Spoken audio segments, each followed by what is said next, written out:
Panginoon, maraming salamat po sa 10 taon ng biyaya. Salamat dahil sa kabila ng lahat ng pagsubok, nananatiling buo ang aming pamilya. Gabayan niyo po kami ni Marco sa susunod pang dekada ng aming pagsasama. Sawa na ako sa amoy ng mantika sa katawan ni Rosalie, Leo. Hindi ko na masikmura ang pagiging martyr niya. Gusto ko na siyang palayasin sa bahay na ito para malaya kaming mamuhay ni Vanessa. Isang pirma na lang ng babaeng yan sa mga papeles na inihanda natin at mapapasatin na ang lahat. Nanigas ang buong katawan ko habang hawak ang sandok sa kusina. Parang biglang tumigil ang ikot ng mundo at nawalan ng hangin sa paligid. Ang panalangin binibigkas ko pa lang sa aking isipan ay parang mabilis na nilamon ng isang madilim na bangungod. Ang boses na yon ay kay Marco, ang asawang ipinaglaban ko sa lahat. Ang lalaking pinagbihisan ko ng aking pangarap. Dahan-dahan kong ibinaba ang sandok sa kaldero ng kare-kare, ang paborito niyang ulam na inihanda ko para sa aming 10th wedding anniversary. Nanginginig ang aking mga kamay at tila nawala ng lakas ang aking mga tuhod. Napakapit ako sa sink, pilit na pinipigilan ang hikbing gustong kumawala sa aking lalamunan. Ang sakit ay hindi lang basta kurot. Para itong isang matalim na kutsilyo na paulit-ulit na itinusok sa aking dibdib. Binalikan ko ang lahat ng sakripisyo ko. Iniwan ko ang aking career bilang isang registered nurse para lang pagsilbihan siya, ang kanyang ina, at ang mga kapatid niya. Ilang taon kong tiniis ang mga pasaring ng pamilya niya na palamunin lang ako, kahit na ang totoo ay ako ang nag-aalaga sa lahat ng kailangan nila mula umaga hanggang gabi. Lahat ng iyon ay tiniis ko dahil naniwala ako sa pangako niyang hinding-hindi niya ako iiwan. Pero ngayon, naririnig ko siyang tumatawa kasama ang pinsan niyang si Leo. Pinag-uusapan ang pagtatapon sa akin na parang isang basahan. Naramdaman ko ang pag-init ng aking mga mata. Hindi ko mapigilan ang pagtulo ng aking mga luha habang nakatitig sa aking suot na apron na puno ng mansa ng sarsa. Tama siya. Amoy mantika ako, amoy kusina. Pero bakit hindi niya maisip na amoy mantika ako dahil sa kanya, dahil sa pamilya niya? Narinig ko ang mga hakbang niya papasok ng kusina. Mabilis kong pinunasan ang aking mukha gamit ang likod ng aking kamay. Pilit na itinatago ang hapdi ng katotohanan. Hon, smells good. Happy anniversary. Lumapit si Marco sa akin at hinalikan ako sa pisngi. Ang halik na dati ay nagbibigay sa akin ng init. Ngayon ay parang laso na dumampi sa aking balat. Gusto kong sumigaw, gusto ko siyang sampalin at itanong kung sino si Vanessa. Pero ang dila ko ay tila nakadikit sa ngalangala ko. Rosalie, may dala pala akong mga papeles. Tungkol ito sa insurance ni Nanay Esperanza. Alam mo naman, matanda na si Nanay. At kailangan nating masiguro ang kinabukasan niya. Pakipirmahan mo naman itong witness section. Pati itong isang folder para sa transfer ng beneficiary. Inilapag niya ang isang makapal na folder sa ibabaw ng hapagkainan, katabi ng mga pinggang inihanda ko para sa aming selebrasyon. Nakita ko ang panulat na inilabas niya mula sa kanyang bulsa. Isang mamahaling ballpen na alam kong hindi niya kayang bilhin mula sa sweldo niya. Hinarap ko siya. Tinitigan ko ang kanyang mga mata na dati ay puno ng pagmamahal. Pero ngayon ay puno na ng panlilinlang. Gusto kong makita kung may kahit konting katiting na konsensya sa loob ng mga matang iyon. Pero wala. Ang tanging nakikita ko ay ang pagmamadali at ang pagkagahaman. Sige na, Hon. Mamaya na natin ituloy ang anniversary dinner natin pagkatapos mong mapirmahan ito para wala na tayong iisipin. Sa gitna ng aking matinding sakit at pagkalito, parang nawalan ako ng kontrol sa aking sarili. Imbes na basahin ang bawat pahina, kinuha ko ang ballpen. Ang isip ko ay sumisigaw na huwag, pero ang puso kong sugatan ay tila sumuko na sa bigat ng traidor na pag-ibig. Mabilis kong nilagdaan ang huling pahina ng mga papeles nang hindi man lang tinitingnan ang nilalaman nito. Pagkatapos, bigla kong binitiwan ang ballpen at mabilis na tumakbo, palabas ng bahay, hindi alintana ang malakas na buhos ng ulan sa labas. Narinig ko pa ang pagtawag ni Marco, pero hindi para pigilan ako, kundi para tiyaking naiwan ko ang folder sa mesa. Habang tumatakbo ako sa ilalim ng ulan, naramdaman ko ang lamig na tumatago sa aking buto kasabay ng isang realization na wumasak sa natitirang pag-asa ko. Sa pagpirma ko sa mga papeles na iyon, hindi ko alam kung ang kalayaan ko ba ang pinirmahan ko o ang sarili kong kamatayan sa loob ng bahay na itinuring kong tahanan. Basang-basa ako ng ulan nang makarating ako sa harap ng apartment ni Selena. Si Selena ang tanging taong akala ko ay makakaintindi sa akin. Best friend ko siya simula college. Siya ang nakasaksi sa bawat iyak ko, sa bawat sakripisyo ko para kay Marco. Sa kanya ako tumatakbo tuwing pakiramdam ko ay hindi ko na kaya ang pagmamaliit ng pamilya ni Marco sa akin. Nang bumukas ang pinto, rumehistro ang gulat sa mukha niya. Hinila niya ako papasok at mabilis na kumuha ng tuwalya. Habang pinatutuyo ko ang aking buhok, nanginginig pa rin ang aking buong katawan, hindi lang dahil sa lamig ng ulan, kundi dahil sa hapdi ng mga salitang narinig ko mula sa sarili kong asawa. Sinabi ko sa kanya ang lahat. Ikinuwento ko ang usapan ni Marco at Leo sa kusina. Inasahan ko ang galit niya, ang pagyakap niya sa akin, o kahit man lang ang pagmumura niya kay Marco, para mabawasan ang bigat sa dibdib ko. Pero habang nagsasalita ako, napansin ko ang pananahimik ni Selena. Hindi siya makatingin sa aking mga mata. Pinaglalaruan niya ang dulo ng kanyang mamahaling seda na robe, isang gamit na alam kong hindi niya basta-basta mabibili dahil alam kong baon din siya sa utang. Eksaktong sandaling iyon, umilaw ang cellphone niya sa ibabaw ng mesa. Hindi ko sinasadyang mapatingin. Isang notification mula sa bangko ang bumungad sa screen. Isang malaking halaga ang kapapasok lang sa account niya. At ang mas masakit, ang pangalan ng nagpadala ay nakasulat doon, Marco.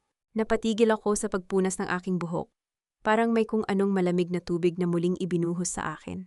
Dahan-dahan kong kinuha ang cellphone niya bago pa man niya ito makuha. Binasa ko ang sumunod na mensahe mula kay Marco. Nakasulat doon, "Salamat sa pagtago ng tungkol sa bata. Dagdag na allowance yan para sa pananahimik mo. Huwag mong hahayaang makahalata si Rosalie." Parang gumuho ang huling piraso ng mundo ko. Ang taong pinagkakatiwalaan ko, ang taong tinuring kong kapatid, ay kasabwat sa pagtataksil sa akin. Hindi lang pala bahay ang plano nilang kunin, may bata. May anak si Marco sa ibang babae. At matagal na itong alam ni Selena. Tiningnan ko si Selena, ang kanyang mukha na dati ay puno ng malasakit. Ngayon ay nabalot ng hiya at pagtatanggol sa sarili. Nanginginig ang aking boses nang magsalita ako. Itinanong ko sa kanya kung bakit. Itinanong ko kung magkano ang halaga ng 10 taon naming pagkakaibigan. Imbes na humingi ng tawad, tumayo siya ng tuwid at tiningnan ako ng may halong pait. Sinabi niya sa akin na sa mundong ito, walang puwang ang mga taong masyadong mabait at martir. Sinabi niya na kailangan din niyang mabuhay, lalo na't may sakit ang kanyang anak at kailangan ng panggastos. Para sa kanya, ang pananahimik niya ay isang business transaction lang. Ang bawat salitang lumalabas sa bibig niya ay parang latigo na humahagupit sa aking pagkatao. Pakiramdam ko ay isa akong malaking biro. Ang lahat ng tao sa paligid ko ay may itinatagong lihim, habang ako ay bulag na naglilingkod sa kanila. Hindi ko na hinintay na matapos ang mga paliwanag niya. Tumayo ako, kahit na pakiramdam ko ay anumang oras ay babagsak ako. Iniwan ko ang tuwalya sa sahig, kasabay ng pag-iwan ko sa huling alaala ng aming pagkakaibigan. Lumabas ako muli sa ulan, pero sa pagkakataong ito, hindi na ako tumatakbo dahil sa takot. Tumatakbo ako dahil sa galit. Isang galit na unti-unting nagniningas sa gitna ng aking basang kasuotan. Naalala ko ang mga papeles na nilagdaan ko kanina. Naalala ko ang ngiti ni Marco. Kinuha ko ang aking cellphone na himalang gumagana pa kahit nabasa. Hinanap ko ang numero ng kaisa-isang tao na alam kong makakatulong sa akin. Isang dating pasyente na inalagaan ko noon na ngayon ay isa ng tanyag na abogado. Sa gitna ng dilim at lamig ng kalsada, isang desisyon ang nabuo sa aking isipan. Hindi ako papayag na matapos ang gabi na ito na ako lang ang talo. Kung kailangang sunugin ko ang lahat ng tulay na dinaanan ko para lang makuha ang hustisya, gagawin ko. Habang naghihintay ng masasakyan, isang itim na sasakyan ang huminto sa harap ko. Bumukas ang bintana at lalong bumilis ang tibok ng puso ko nang makita ko kung sino ang nasa loob. Hindi ito ang abogadong tatawagan ko sana. Ito ang babaeng dahilan kung bakit nawawasak ang pamilya ko ngayon. Si Vanessa. Nakangiti siya sa akin, isang ngiting puno ng tagumpay at pang-uyam. Sabi niya, "Masyado ka nang basang-basa, Rosalie. Gusto mo bang ihatid na kita sa terminal? Tutal, wala ka na namang bahay na babalikan." Tinitigan ko ang mapanuyang mga mata ni Vanessa. Ang kanyang pabango ay humahalo sa amoy ng basang kalsada, isang amoy na kasing tapang ng kanyang kapal ng mukha. Gusto kong sumigaw, gusto kong hilahin ang kanyang buhok, at itanong kung paano niya nagawang sirain ang buhay ng isang taong wala namang kasalanan sa kanya. Pero nanatili akong nakatayo ng tuwid, kahit na ang bawat hibla ng aking laman ay nanginginig sa puot. Hindi ako pumasok sa loob ng sasakyan niya. Sa halip, lumapit ako sa bintana at tiningnan siya ng diretso sa mga mata.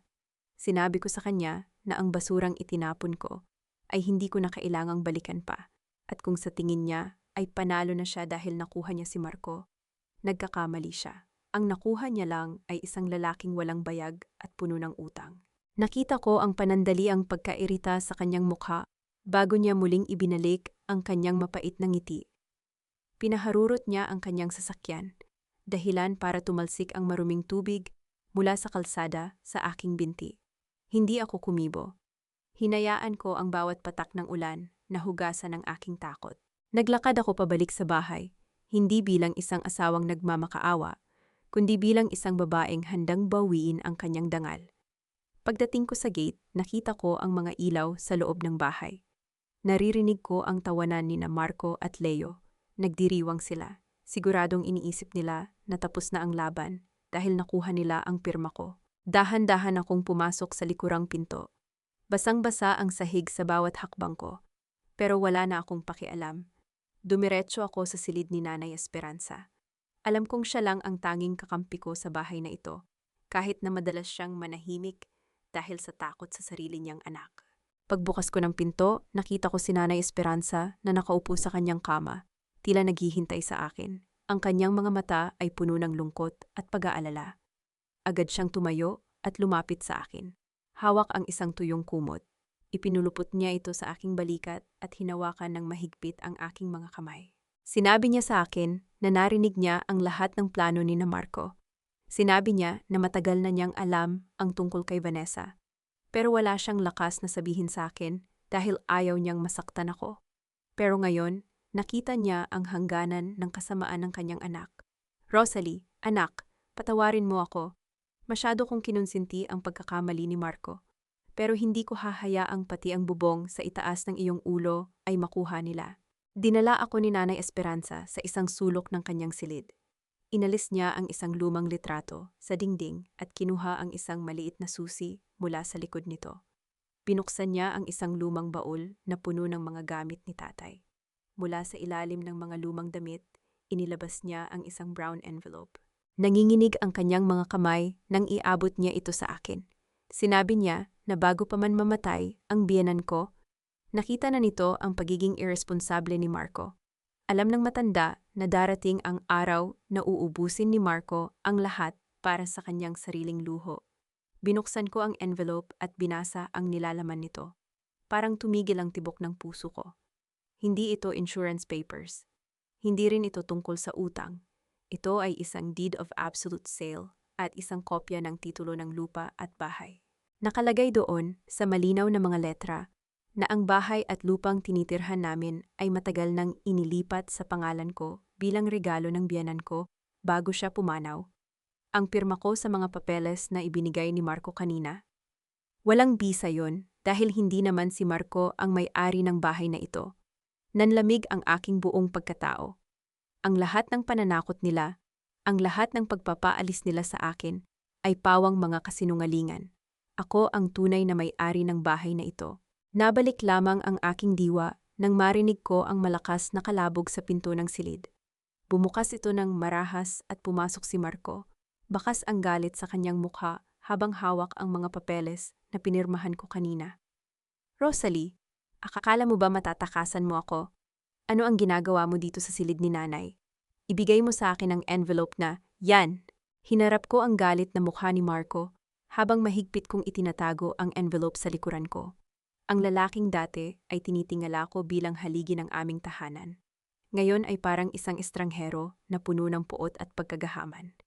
Hindi ko akalain na ang pag-ibig na ipinunla ko sa loob ng 10 taon ay mauuwi sa ganitong uri ng karahasan. Ibigay mo sa akin ang dokumentong, yan Rosalie. Huwag mong pakialaman ang mga bagay na hindi mo naman pag-aari. Sigaw niya habang mabilis na lumalapit sa akin. Tumayo si Nanay Esperanza sa pagitan naming dalawa. Ang kanyang maliit na pangangatawan ay tila naging isang matibay na pader para protektahan ako.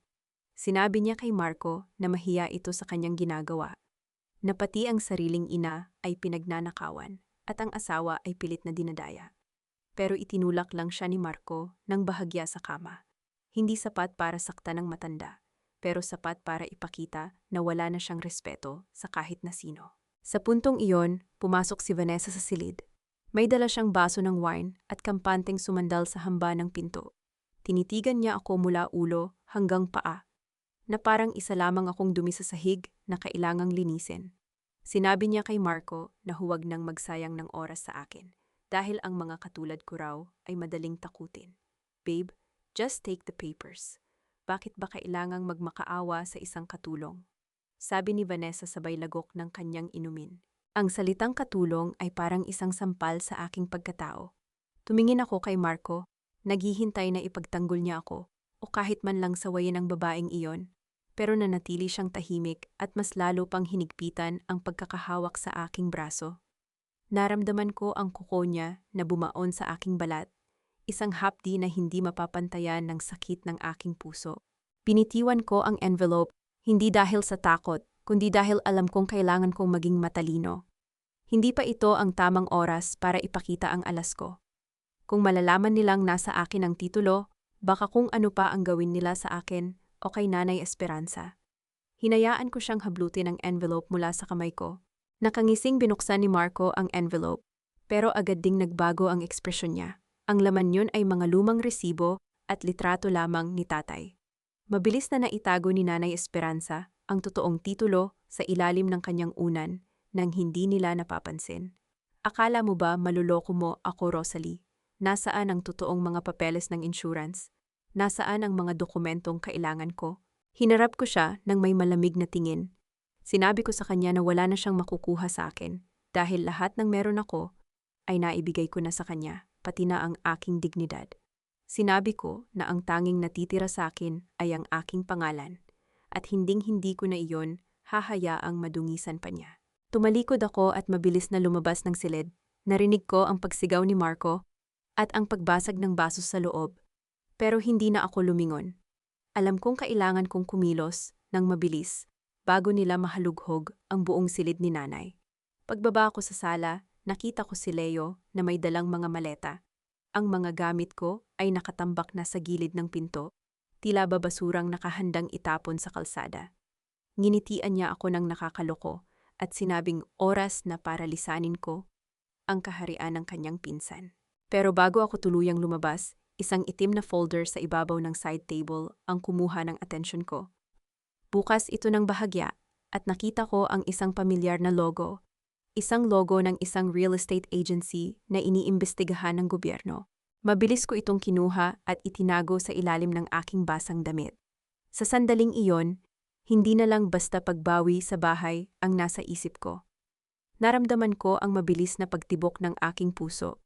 Kung tama ang hinala ko, hawak ko na ang susi para mapabagsak hindi lang si Marco, kundi ang buong sindikatong kinasasangkutan nila. Eksaktong paghakbang ko palabas ng gate, isang tawag ang pumasok sa cellphone ko. Isang hindi kilalang numero, pero ang boses sa kabilang linya ay nagpatigil sa aking mundo. Rosalie, ito si Attorney Miguel. Huwag kang babalik sa loob ng bahay na yan. May mga tao kaming nakitang umaaligid sa paligid nyo at hindi sila pulis. Amoy ng disinfectant at rubbing alcohol na ang bumabalot sa aking mga kamay. Hindi na ang amoy ng mantika at bawang mula sa kusina ni Marco. Sa loob ng maliit na community clinic na ito, muli kong narinig ang tawag na matagal kong kinalimutan, Nurse Rosalie. Bawat turok ng karayom at bawat paglilinis ng sugat ng mga pasyente ay tila naging gamot din para sa sarili kong mga sugat. Dito, kailangan ako. Dito, may halaga ako. Habang hinihigpitan ko ang benda sa braso ng isang matandang pasyente, naramdaman ko ang pag-vibrate ng aking cellphone sa bulsa. Mabilis akong pumunta sa break room at sinagot ang tawag ni Attorney Miguel. Hindi pa kami formal na nagkikita mula noong gabing iyon, pero siya ang nag-ayos ng pansamantala kong matituluyan sa isang dormitoryo para sa mga health workers. Pagdating ko sa opisina ni Miguel pagkatapos ng aking shift, bumungad sa akin ang mga tumpok ng dokumento. Inilapag ko ang itim na folder na nakuha ko mula sa sala ni Marco. Tinitigan ako ni Miguel nang may halong bilib at pag-aalala. Sinabi niya sa akin na ang folder na iyon ay naglalaman ng mga listahan ng mga ari-arian na pilit na kinukuha ng sindikato ni Leo gamit ang mga huwad na dokumento. Naramdaman ko ang mabilis na pagtibok ng aking puso nang buksan ni Miguel ang isang file. Itinuro niya ang pangalan ni Marco. Hindi lang pala simpleng pagbebenta ng bahay ang ginagawa niya. Ginagamit ni Marco ang aking pangalan at ang aking mga dating lisensya bilang nurse para kumuha ng mga medical insurance claims sa mga peking pasyente. Ginagawa nila akong bahagi ng isang krimen nang hindi ko nalalaman. Napahawak ako sa aking noo. Ang sakit ay tila isang martilyo na pumupukpok sa aking sentido. Ang lalaking minahal ko ay hindi lang ako ipinalit sa iba. Ginawa rin niya akong panakiputas sa kanyang mga ilegal na gawain. Gusto kong maiyak sa galit, pero walang luhang lumabas. Ang tanging naramdaman ko ay ang panginginig ng aking mga kamay na pilit kong ikinukubli. Pero may mas malaking pasabog si Miguel. Ipinakita niya sa akin ang mga litrato mula sa surveillance ng kanyang team. Nakita ko si Vanessa na may kasamang ibang lalaki sa isang mamahaling hotel. Sinabi ni Miguel na ang lalaking kasama ni Vanessa ay ang tunay na mastermind ng sindikato. At si Marco ay isang kasangkapan lamang na itatapon din kapag nakuha na nila ang pirma ko sa huling dokumento. Habang tinitingnan ko ang mga litrato, biglang nag-flash sa screen ng computer ang isang real-time alert mula sa bank account na matagal ko nang hindi nabubuksan. May isang malaking halaga na pumasok at kasunod nito ay isang abiso ng withdrawal sa isang branch malapit sa klinik kung saan ako nagtatrabaho. Napatayo ako. Alam kong hindi si Marco ang gumagawa nito dahil nasa kabilang probinsya siya para sa isang bidding. Isang pangalan lang ang pumasok sa isip ko. Saktong paglabas ko ng opisina ni Miguel, nakatanggap ako ng isang picture message mula sa isang hindi kilalang numero. Halos mabitawan ko ang aking bag nang makita ang litrato. Si Nanay Esperanza, nakaupo sa isang silya, mukhang lupaypay at may hawak na karatula na may nakasulat na, "Ibigay mo ang titulo kung ayaw mong mawala ang biyenan mo." Naramdaman ko ang panlalamig ng aking mga kamay habang nakatitig sa litrato ni Nanay Esperanza. Ang bawat pintig ng aking puso ay parang hampas ng martilyo sa aking dibdib. Ang babaeng naging tunay na ina sa akin, ang tanging nagbigay ng init sa malamig na bahay na iyon, ay nasa panganib dahil sa aking paglaban. Mabilis akong hinawakan ni Attorney Miguel sa balikat para pakalmahin ako, pero pinalis ko ang kanyang kamay. Hindi ko kayang manatiling kalmado habang alam kong hirap huminga si Nanay dahil sa kanyang hika, lalo na sa isang madilim at maruming lugar na gaya ng nasa litrato. Sinabi ko kay Miguel na kailangang ibigay ko ang gusto nila. Ang piraso ng lupang iyon ay walang halaga kumpara sa buhay ni Nanay. Pero pinigilan ako ni Miguel. Sinabi niya na kung ibibigay ko ang titulo ngayon, mawawalan na kami ng alas at lalo lang silang magkakaroon ng dahilan para itapon kami pareho ni Nanay Esperanza. Kailangan nating maging matalino, Rosalie. Hindi ito basta kidnapping. Ito ay desperadong hakbang ni Leo at Vanessa. Dahil alam nilang nabubuking na sila. Habang nagtatalo kami, muling tumunog ang aking cellphone. Isang video call mula sa account ni Marco. Nang sagutin ko ito, hindi mukha ni Marco ang bumungad, kundi ang madilim na bodega kung saan nakatali si Nanay. Nakita ko si Leo na nakangisi habang hawak ang kanyang cellphone. Sinabi niya na mayroon lang akong isang oras para dalhin ang titulo sa lumang warehouse sa Pier 4. Kung hindi ako darating, itatapon nila si Nanay sa dagat. Narinig ko ang boses ni Vanessa sa background, nagrereklamo tungkol sa init ng lugar. Doon ko napagtanto ang isang bagay. Hindi alam ni Marco ang ginagawa nila. Naririnig ko sa boses ni Leo ang takot na baka dumating ang pinsan niya. Ginagawa nila ito ng patago dahil pati si Marco ay dinadaya na nila. Kinuha ko ang envelope mula sa bag ko. Tinitigan ko ang titulo ng bahay. Ito ang simbolo ng 10 taon kong pagtitiis. Pero nang maalala ko ang mga ngiti ni Nanay Esperanza, tuwing ipinagluluto ko siya, alam kong wala nang dapat pag-isipan pa. Sumakay ako sa sasakyan ni Miguel, pero bago kami umalis, may ginawa muna akong isang hakbang. Tinawagan ko si Marco. Hindi ko sinabi ang tungkol sa kidnapping. Sa halip, sinabi ko sa kanya na nasa Pier 4 si Vanessa kasama ang ibang lalaki. At daladala ang lahat ng pera mula sa insurance claims na ginawa nila gamit ang pangalan ko. Narinig ko ang pagngangalit ng ngipin ni Marco sa kabilang linya. Pagdating namin sa warehouse, sinalubong ako ng amoy ng kalawang at alat ng dagat. Madilim ang paligid, tanging ang ilaw lang ng sasakyan namin ang nagbibigay ng liwanag. Lumabas ako ng mag-isa, hawak ang envelope, habang si Miguel ay nakikipag-ugnayan na sa mga awtoridad sa malayo. Nakita ko si Leo na lumabas mula sa anino, dala ang isang matalim na patalim. Kasunod niya si Vanessa na mukhang naiinip na sa kakahintay. Itinulak nila si Nanay Esperanza palabas. Halos himatayin ako nang makita ang namumutlang mukha ni Nanay. Hirap siyang huminga at tila hindi na ako nakikilala. Ibigay mo na ang titulo, Rosalie. Huwag mo nang hintayin na gamitin ko pa ito sa matandang ito. Sigaw ni Leo habang itinutok ang patalim sa leeg ni Nanay. Dahan-dahan akong lumapit, inilalahad ang envelope. Pero bago pa man mahawakan ni Leo ang papel, isang mabilis na liwanag mula sa malayo ang tumama sa kanyang mga mata. Kasunod nito ay ang malakas na pagpreno ng isang sasakyan na pamilyar sa akin. Bumaba si Marco mula sa sasakyan, puno ng galit ang kanyang mukha. Pero hindi ang kaligtasan ni Nanay ang hinahanap niya. Tumingin siya kay Vanessa na kasalukuyang nakakapit sa braso ng isang lalaking hindi ko kilala. Ang lalaking nasa litratong ipinakita ni Miguel kanina. Vanessa, ano ang ibig sabihin nito? Bakit mo kasama ang taong iyan? At ano ang ginagawa niyo kay Nanay? Galit na sigaw ni Marco. Napangisi si Vanessa at binitiwan ang pagpapanggap. Sinabi niya kay Marco na tapos na ang palabas. Ginamit lang daw nila si Marco para makuha ang mga pirma at ang pera. At ngayong nakuha na nila ang kailangan nila, wala na silang pakialam sa kanya. Nanigas si Marco sa kanyang kinatatayuan. Sa unang pagkakataon, nakita ko ang pagguho ng kanyang mundo. Pero ang mas malaking gulat ay nang makuha ni Leo ang pagkakataon. Hinablot niya ang titulo mula sa aking kamay at itinulak si Nanay Esperanza patungo sa gilid ng pier. Nanay, sigaw ko habang pilit na tumatakbo patungo sa kanya. Pero bago ko pa maabot si Nanay, isang malakas na tunog ng sirena ang bumalot sa buong paligid. Napaligiran kami ng mga pulis. Sa gitna ng kaguluhan, nakita ko ang pagtangka ni Vanessa at ng kanyang kasama na tumakas gamit ang isang speedboat. Doon ko napansin ang isang bagay na nahulog mula sa bulsa ni Vanessa habang tumatakbo siya. Isang maliit na itim na recorder. Mabilis ko itong pinulot habang ang mga pulis ay inaaresto na sina Leo at Marco. Nang buksan ko ang recorder sa harap ni Miguel at ng mga pulis, isang boses ang narinig namin na nagpatahimik sa lahat. Hindi lang ito tungkol sa nakaw na lupa. Ito ay tungkol sa isang plano ng pagpatay na matagal na palang pinaghahandaan laban sa akin at kay Nanay Esperanza. Puti ang paligid, malamig ang hangin, at tanging ang mahinang tunog ng makinang nagbabantay sa tibok ng puso ni Nanay Esperanza ang naririnig ko sa loob ng pribadong silid na ito.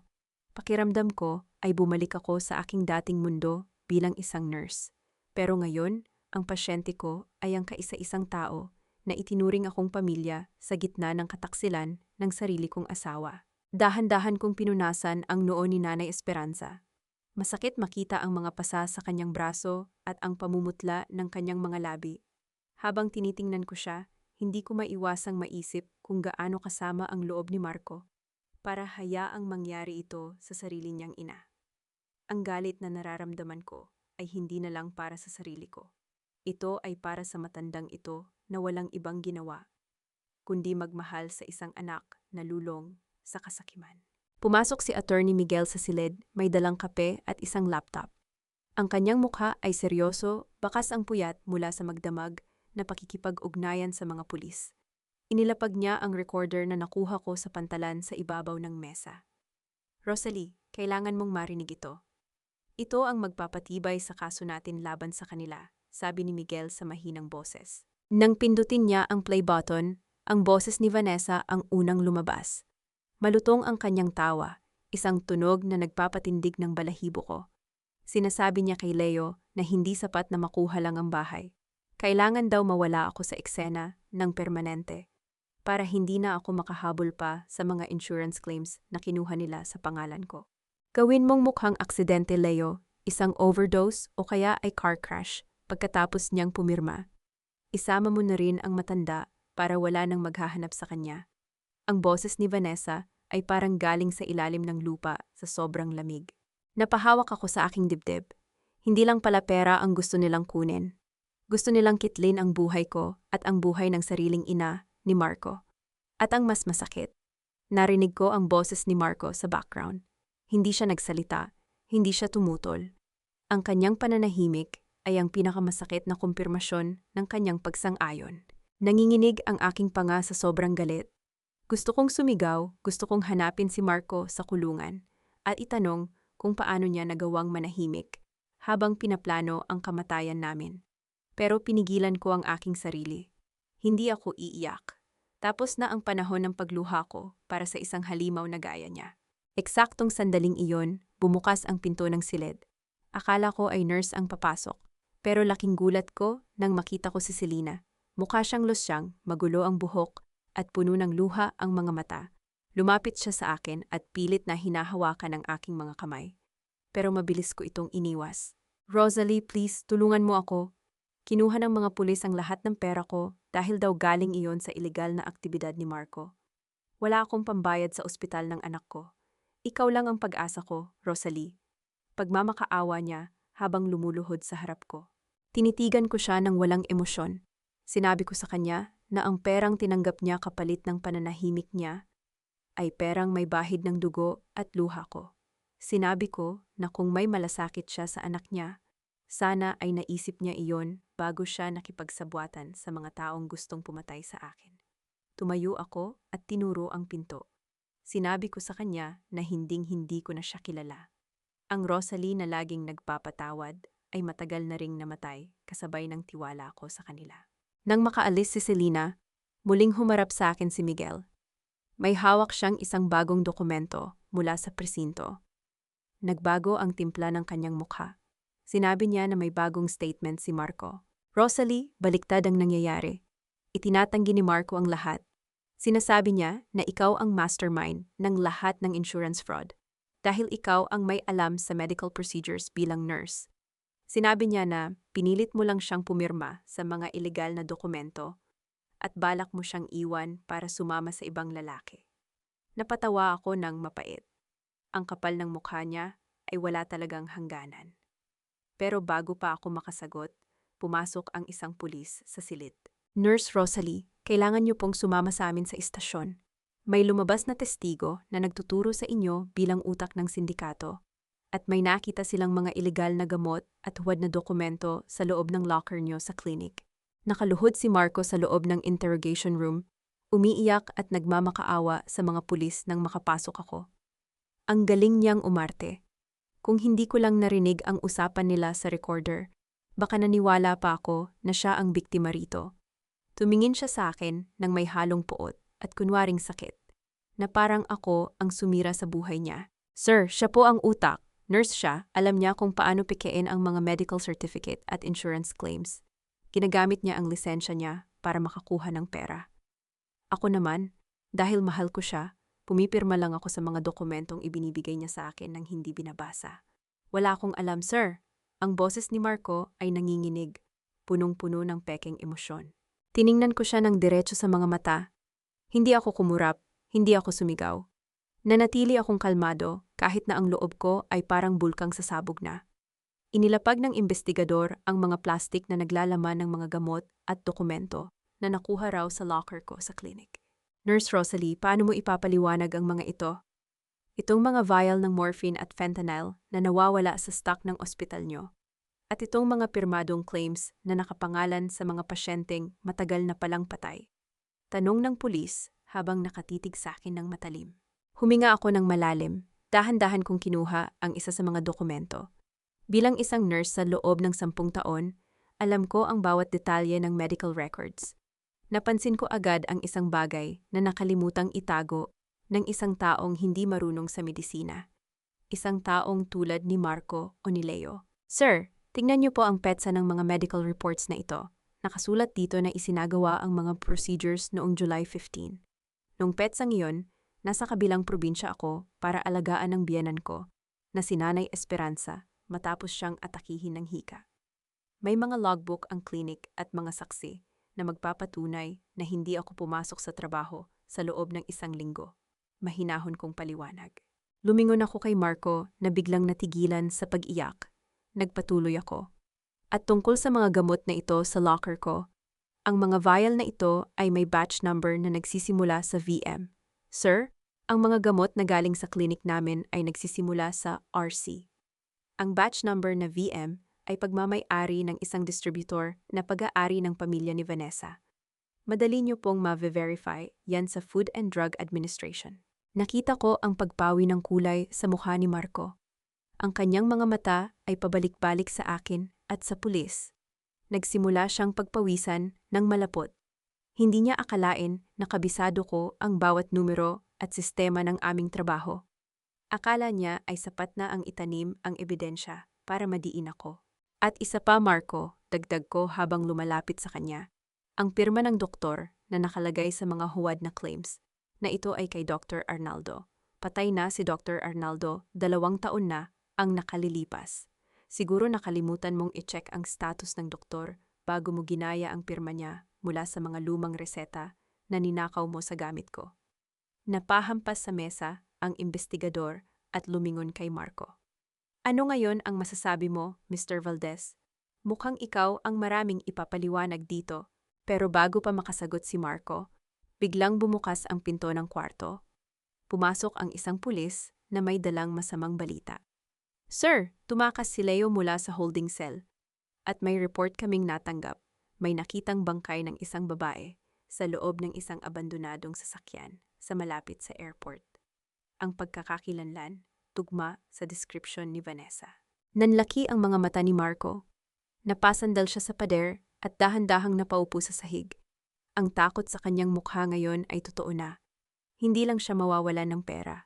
Ngayon, alam niyang nasa panganib din ang buhay niya dahil sa mga taong kinasangkutan niya. Lumingon ako kay Attorney Miguel, nakakarating lang. May hawak siyang isang papel na galing sa labas. Rosalie, hindi lang si Vanessa ang patay. Ang mastermind ng sindikato, nahanap na rin ang bangkay niya sa hotel. Pero bago siya namatay, may iniwan siyang sulat. Isang confession na maglilinis sa pangalan mo at magpapatunay na si Marco at Leo ang nagplano ng lahat mula sa umpisa. Sa gitna ng katahimikan, narinig ko ang mahinang paghikbi ni Marco. Pero sa pagkakataong ito, wala na akong nararamdamang awa. Ang tanging nararamdaman ko ay ang bigat na dahan-dahang nawawala sa aking mga balikat. Pero hindi pa tapos ang lahat. Dahil sa dulo ng confession na binabasa ni Miguel, may isang pangalan pa na nabanggit. Isang pangalan na hindi namin inaasahan. Ang taong nagtip sa mga pumatay kay Vanessa at sa mastermind para hindi sila makapagsalita. Rosalie, bulong ni Miguel habang nakatitig sa akin ng may halong sindak. Ang taong nag-order ng pagligpit sa kanila. Ang pangalan niya ay Selena. Hindi ako makapaniwala. Ang boses ni Miguel ay paulit-ulit na umaalingaw-ngaw sa aking pandinig. Tila isang sirang plaka na ayaw tumigil. Si Selena? Ang kaibigang iniyakan ko, ang babaeng tinulungan ko pa sa ospital sa kabila ng lahat ng panluloko niya. Siya ang nag-utos na iligpit sina Vanessa at ang mastermind ng sindikato. Ramdam ko ang panginginig ng aking buong katawan habang binabasa ko ang karugtong ng confession sa papel. Hindi lang pala pera ang kinuha ni Selena mula kay Marco. Siya ang utak sa likod ng pagmamanipula kay Vanessa para lalong mabaon si Marco sa utang hanggang sa mapilitan itong ibenta ang bahay namin. Lahat ng ito ay ginawa niya para magkaroon ng sapat na pondo para sa kanyang luho at para sa pagpapagamot ng kanyang anak.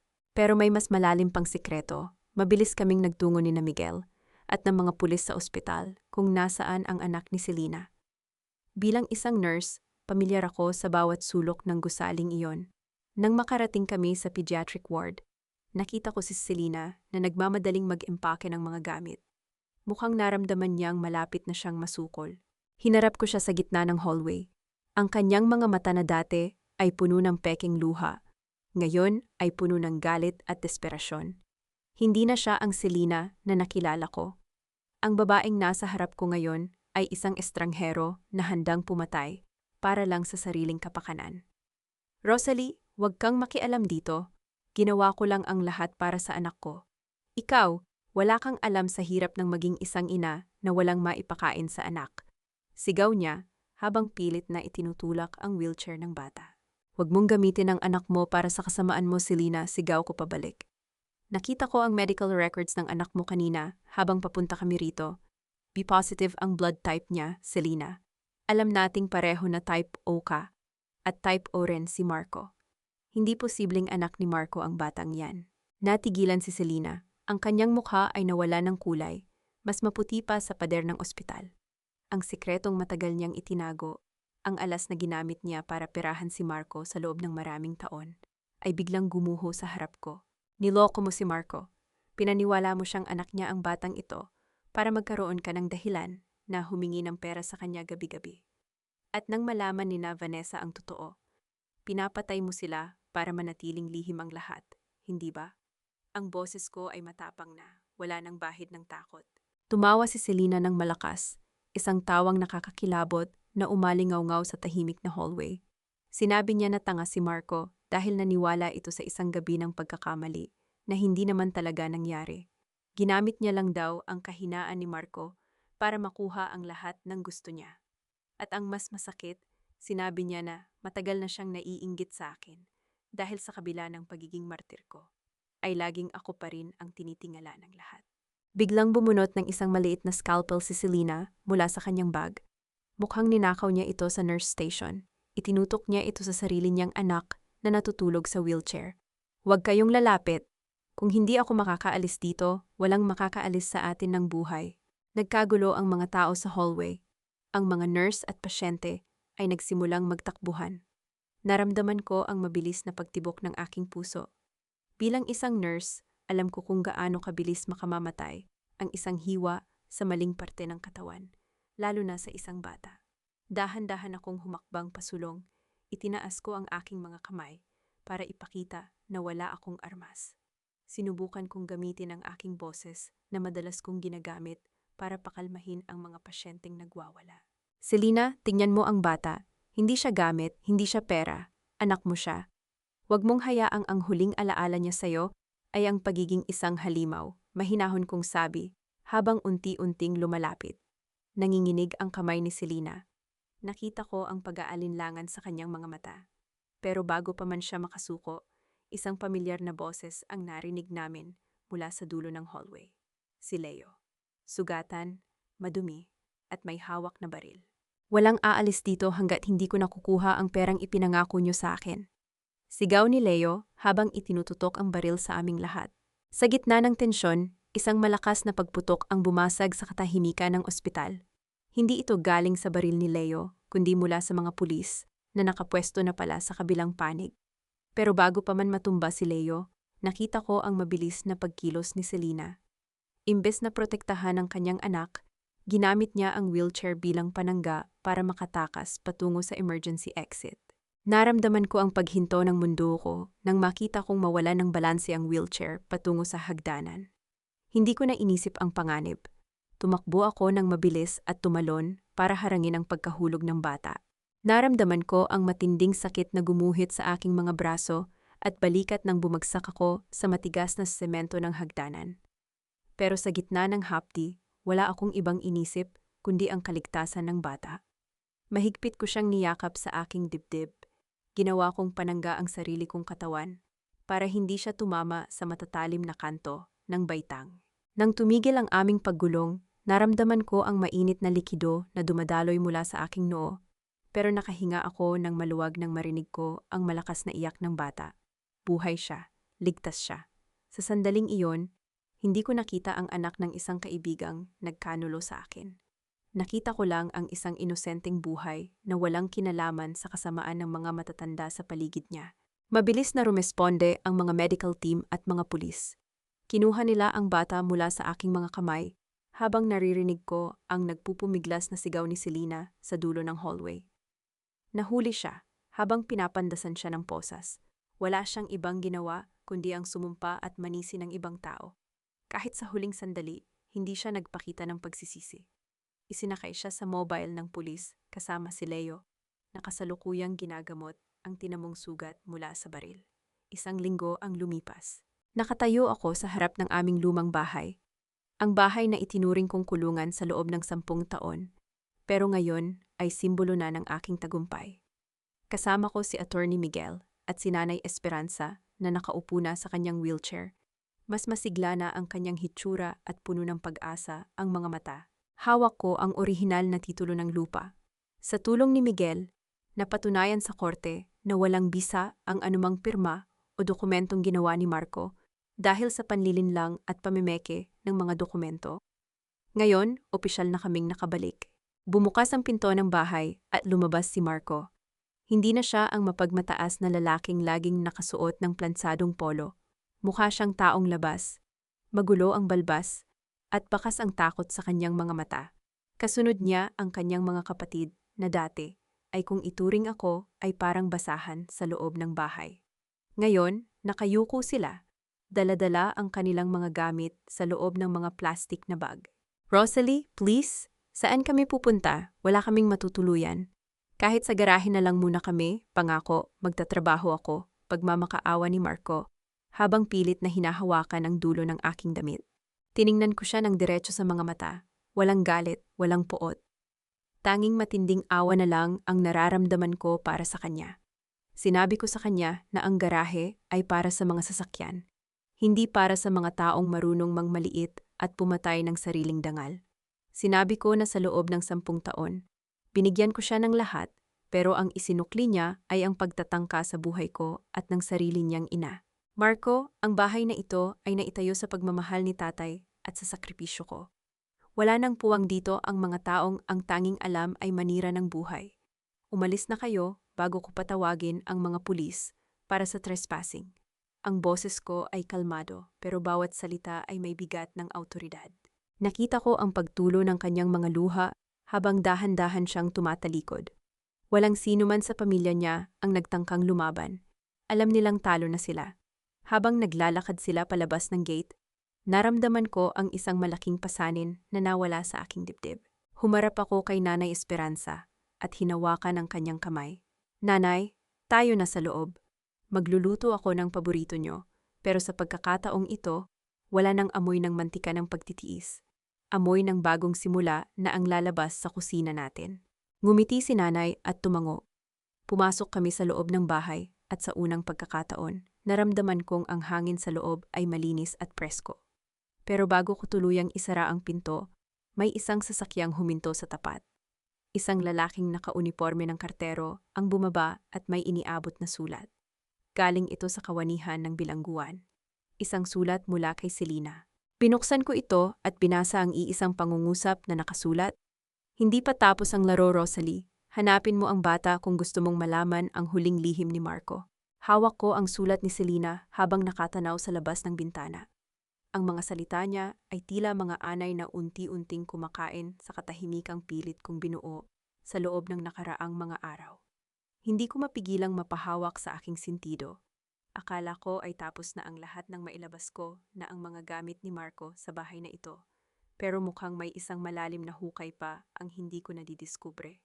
Kinabukasan, agad akong nagtungo sa pasilidad ng gobyerno kung saan pansamantalang inalagaan ang anak ni Selena. Habang naglalakad ako sa hallway, naramdaman ko ang pamilyar na kaba. Nang makita ko ang bata, na ang pangalan pala ay Gabriel, nakita ko siyang mahimbing na natutulog. Napakaamo ng kanyang mukha, malayo sa gulo at dumi ng mundong kinasangkutan ng kanyang ina. Kinausap ko ang social worker at doon ko nalaman ang isang katotohanang mas masahol pa sa pagtataksil. Ayon sa mga dokumentong nakuha nila mula sa file ni Selena, si Gabriel ay hindi lamang biktima ng kasinungalingan tungkol sa kanyang ama. Ang totoong ama ni Gabriel ay isang lalaking nagngangalang Danilo, isang construction worker na namatay sa isa sa mga ilegal na proyekto ni Marco at Leo 2 taon na ang nakalilipas. Napaupo ako sa tindi ng revelasyon. Hindi lang pala pera ang ninakaw ni Marco at Selena. Ninakaw nila ang pagkatao ng batang ito. Pinilit ni Marco at Selena na palabasing anak ni Marco ang bata para makuha ang malaking insurance payout mula sa kumpanya habang ang tunay na pamilya ni Danilo ay nananatiling walang alam at lugmok sa hirap. Ginamit nila ang isang inosenteng buhay para sa kanilang pansariling interes. Ang bata ay hindi bunga ng pag-ibig, kundi bunga ng isang madugong krimen. Doon ko napagtanto ang ibig sabihin ni Selena. Gusto niya akong mabaon sa konsensya. Gusto niyang malaman ko na ang asawang minahal ko ay hindi lang isang babaero, kundi isang taong walang kaluluwa na kayang pumatay at magnakaw ng kinabukasan ng isang bata. Hinarap ko si Marco sa huling pagkakataon sa loob ng presinto bago siya ilipat sa National Penitentiary. Tinitigan ko siya ng may halong pait at pagkamuhi. Sinabi ko sa kanya na alam ko na ang lahat, tungkol kay Danilo, tungkol sa insurance, at tungkol kay Gabriel. Nakita ko ang takot at pagkapahiya sa kanyang mga mata. Wala na siyang maisagot. Ang kanyang pananahimik ang naging huling pako sa krus ng aming nakaraan. Paglabas ko ng presinto, naramdaman ko ang init ng araw sa aking mukha. Sa pagkakataong ito, hindi na ako nanginginig. Alam ko na ang dapat kong gawin. Sa tulong ni Attorney Miguel, inayos namin ang lahat ng papeles para mahanap ang tunay na pamilya ni Danilo. Ginamit ko ang bahagi ng pera na narecover mula sa mga account ni Marco para tulungan ang pamilya ni Danilo na makabangon at masigurong mapupunta si Gabriel sa mga taong tunay na magmamahal sa kanya. Lumipas ang mga buwan. Nakatayo ako sa harap ng aming bahay. Wala na ang lumang pintura na tila nagpapaalala ng lungkot. Ngayon, ang bahay ay kulay asul at puti, maliwanag at puno ng mga halaman. Isang malaking karatula ang nakasabit sa tapat ng gate. Ang tahanan ng pag-asa, Home of Hope. Ginawa kong isang center ang bahay na ito para sa mga kababaihang biktima ng pang-aabuso at mga inang nangangailangan ng gabay. Ginagamit ko ang aking kaalaman bilang nurse para magbigay ng libreng serbisyong medikal. Dito, ang bawat kwento ng pait ay pinapalitan namin ng kwento ng pagbangon. Habang pinapanood ko ang mga bata na naglalaro sa hardin, lumapit sa akin si Nanay Esperanza. Hawak niya ang isang baso ng juice at ngumiti sa akin. Rosalie, anak, napakaganda ng ginawa mo. Siguradong masaya ang tatay mo sa langit dahil ang bahay na ito ay naging tunay na tahanan. Niyakap ko si nanay ng mahigpit. Naramdaman ko ang tunay na kapayapaan. Ang paghihiganti ay hindi kailanman nagbigay sa akin ng kapanatagan, kundi ang pagtulong sa iba na mahanap ang kanilang sariling lakas. Tumingin ako sa langit at huminga ng malalim. Ang bawat sugat, ang bawat pagtataksil, at ang bawat luhang pumatak sa sahig ng kusinang iyon ay naging bahagi ng aking pundasyon. Hindi na ako ang Rosalie na amoy mantika at sunod-sunuran. Ako na ngayon ang Rosalie na may sariling boses, may sariling paninindigan, at higit sa lahat, may pusong malaya. Tapos na ang bagyo, at sa bawat pagsikat ng araw, alam kong wala na akong dapat ikatakot dahil ang tunay na kayamanan ay hindi nasusukat sa titulo ng lupa, kundi sa dami ng buhay na iyong nabago at sa dangal na iyong pinangalagaan hanggang sa huli.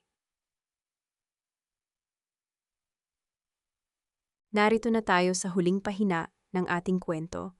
Nakita natin ang paglalakbay ni Rosalie mula sa isang mapait na pagsisilbi hanggang sa pagkamit ng tunay na kalayaan. Minsan, kailangang gumuho ang mundong kinalakihan natin para lamang makatayo tayo sa isang mas matibay at mas maliwanag na pundasyon. Mga mahal kong tagapakinig, naway ang kwento ni Rosalie ay magsilbing paalala na ang ating halaga ay hindi itinatakda ng kung paano tayo tinatrato ng ibang tao, kundi kung paano tayo bumabangon matapos tayong saktan. Ang pagpatawad ay hindi laging nangangahulugan ng pagbabalik sa dati. Minsan, ito ay ang pagpapalaya sa ating sarili, mula sa galit para makapagsimula tayong muli ng may malinis na puso. Sa buhay, parang isang reseta ng gamot ang ating mga karanasan.